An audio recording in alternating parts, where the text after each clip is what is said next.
next one is recovery. So before we even get into activity, let's talk about recovery. How important is it? You know, I work out in the gym and I want to make sure that I'm resting enough. I want to make sure that I'm not resting. I feel tweet sets. No, like at night. Just in general. I'm talking about full recovery here. Yeah. I'm talking about I'm not talking about, okay, we're at the gym, it's rest between sets, or like, okay, I'm doing work, it's rest between tasks. Like, fuck, no, I'm talking about time where you're not productive, time where you have to recover so that you can regroup or recalibrate or recover, period. Yeah. So yeah, like there's something to be said for a lot of sleep when you're lifting or working out a lot or doing a lot of physical activity. So you find you sleep more hours when you're doing that? I find that I need to sleep more. Yeah. I find that like I can justify it a lot easier if I'm working out and I'm eating well. Like if I'm not sore going into a workout and I get a good workout on a particular like set, like muscle group or whatever. Like let's say I go and I do like a bunch of shoulder press. Like I just press a ton and my shoulders are jacked up, right? Yeah. And then I go home and I go to sleep for like 10 hours, right? Yeah. Because I'm like, oh man, like my shoulders, like I can barely lift my arms. Like I need to sleep. I'm sure that the only way this is going to get fixed is with sleep.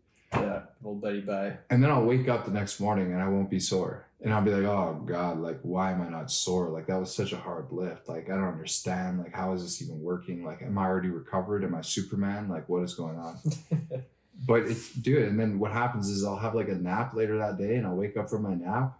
And you're sore? Oh, so sore, man. So sore. And then it's just like, And it's like, damn, really 2 hours more sleep, hey? That's all it took for me to actually like, so. The acid to build up. I don't. It's weird, I don't know what it is, but I feel, and then I also feel like I can't train exceptionally well when I'm sore. Like you're always kind of like holding back a bit, right? Yeah. At least I find, yeah.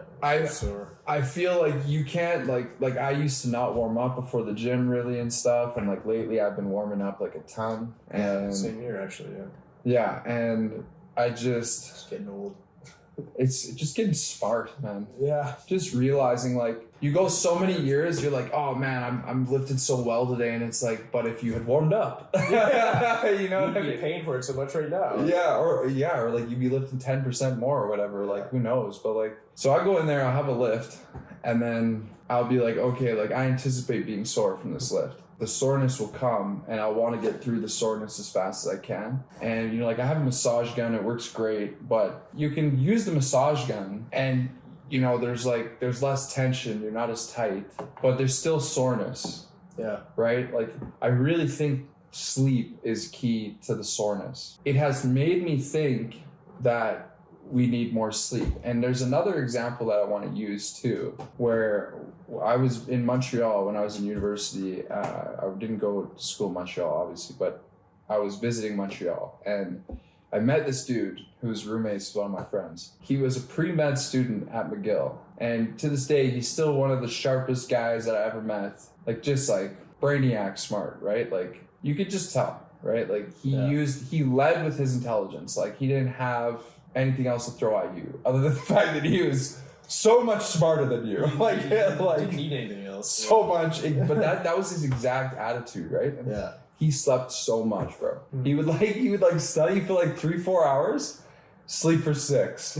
Swear to God, man. During the day, kind of animal. No social life, didn't give a shit, would come out, and everyone loved him, man. But like, he would come out of his room for like a cup of soup or some shit. And then he would go back and he would just go back to sleep. And it always seemed like he was just so rested. Like his brain was just always ready, you know? Like it was always ready to go. Never drained. It was always like full fucking meter, you know? Yeah, and the rest of us are walking around like zombies. Dude, seriously, because like I remember at that time when I met him, I was a firm proponent of like 6 hours a night.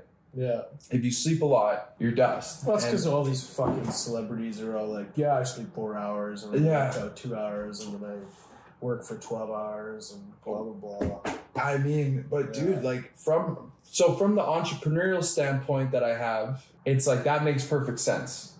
because sleep is the enemy. Yeah. Right? So how else could you get all this done? You can't get shit done when you're sleeping, bro. You know, you need to. Yeah. So it's like you're just laying there. But that's why it's such a unique battle for me and struggle, because it's like there's always more to do, and I know that. But so then, how much forgiveness or room do I make in my life for recovery, rest, and like how much? Where's the line of like productiveness between like not enough and opulence, you know? Yeah, you get to the point where it's like we talked about already, diminishing returns. Exactly. You're pushing and you're not actually getting what you need out of it. Exactly. You sacrifice sleep for more productivity, but less productivity in the gym. Yeah. And but I think there's something to be said for like the physiological pace of life and like the understanding that like, man, I think that like we really do look at rest as like, okay, like 1/3 of our time is for rest. Lately, I'm more of the proponent of like more rest, man. More rest, like very focused rest though. Yeah. No fuck around, like children are not allowed to watch our page. But seriously, no, but like no rest. When you're sleeping, that's the best time to sleep. When you're in bed early at night, like 8 o'clock, if you can get to sleep early and not pass out on the couch or whatever, I think that that's hugely beneficial to recovery. And I also think that sleeping in to a certain degree is also beneficial for recovery. Yeah. If you need it. And it's for me anyway, it's that straight sleep, like waking up in the middle of it or whatever. You just don't, even if you fall back asleep, right? Not the same level of sleep, same level of rest. Yeah, it's tough to convince yourself that you had as restful of a sleep as that one time when you slept like an absolute rock, and like exactly. You don't even know if you were even still existing for that time. Like you have no idea. Yeah, like you just died temporarily. Yeah. I think rest to like full recovery is important. That's something that Tom Platz talked about, and something just in general of like, I think we're talking about it in a good order, because I think that a lot of people overlook the role of nutrition and the timing of your food delivery. I think that's overlooked hugely in society, and I also think that rest and truly understanding and mastering rest is underlooked. Like, well, yeah, because very few people have actually been able to get some sort of mastery of sleep and rest, right? Yeah, of course. It's such a huge issue for a lot of people. Like, well, yeah, most people can't even sleep, or if they can sleep, or they can't sleep at good times. But I mean, now we're getting into a whole different bucket of affairs, my friend. Yeah. Like that's when you were like, we could go on for days. Drastically unhealthy at that point. Like, I do think that a mastery of sleep is understanding what is acceptable for you, how much sleep is acceptable for you, how much recovery, how much rest is acceptable for you, where you don't have to feel guilty that you're not working, that you still believe it's productive and there's not that diminishment of returns like you spoke about. And I definitely think that the sweet spot for me is a little bit higher than I anticipated. And I do think that it's because of the performance. Like, I would say, relatively speaking, I'm a pretty emotional guy. I would say that like I'm pretty acutely aware of my environment, and it leads to more emotional reactions. But that's not beneficial, like that's not productive. I've actually found that emotional reactions to situations, probably 90% of the time, are going to hurt you more than it's going to benefit you, for sure. So it's way better to be able to process your emotions. Take a step back. Yeah, try to take a strategic approach to situations, especially if they're like loaded situations. Not to ignore your emotional response or your emotions towards something, but no, you need to register it, and you need to react on it only. You got to have it, and it's easy to be emotionally reactive when like you just don't understand the dynamics of a given situation, like. Or you don't have enough sleep.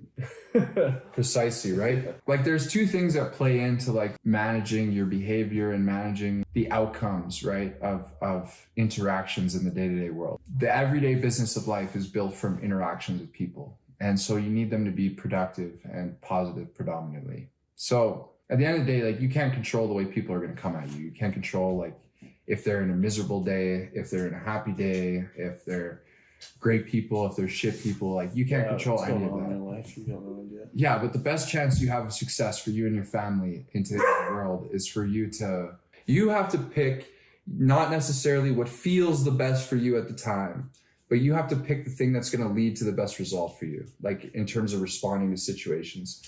And being somebody who's so acutely aware of things and thinking all the time, really just like this hyper rational guy, I was getting kind of frustrated, easy to provoke. I found that when I started sleeping more, it gave me a much better, much higher ability to handle all the situations in life and to make far fewer mistakes. Yeah. That's it, bro. Like, I was just tired. Just like getting burned out. Bro, just sleep, man. Like, no one said you had to go this hard for this long, bro. Like, nobody said this. Kind of last thought on sleep, moving into activity, is it's crazy how there's that, a lot of people think about the relationship between recovery and sleep, or recovery and activity is recovery is something you need to do before performing, after, performing an activity. Yeah, right? after. And it's all about, you do your activity and then you recover.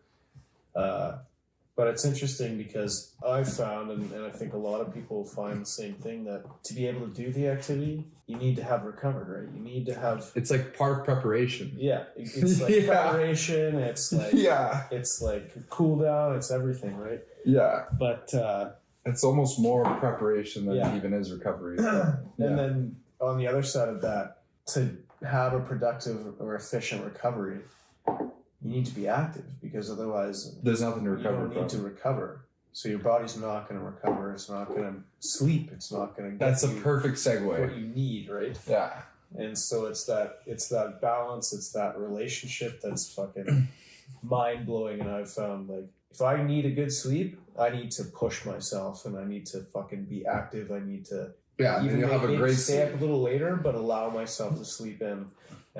But you need to push yourself to need that recovery and for your body to demand it. Yeah. And then you'll feel fucking gravy. Yeah, dude, I couldn't agree more.